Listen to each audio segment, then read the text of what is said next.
All right, today I have a Ram 1500 and I'm going to show you how to open the tailgate on the Ram 1500, okay? Some people call this a Dodge Ram 1500. I call it a Ram 1500 Dodge. Let's get started with opening the tailgate from inside of the vehicle, all right? But before we get started, can you give me a thumbs up and subscribe to my channel? I'll appreciate it tremendously. So I'm in the vehicle, and you can see back there, the tailgate is closed. Now you can open it from the inside using a control.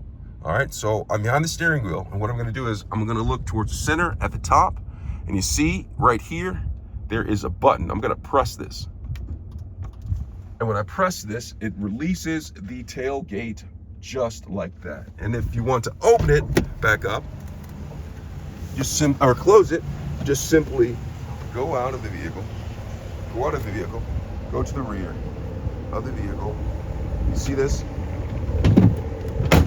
It's closed just like that. All right, I hope this video was helpful. Thanks a lot for watching.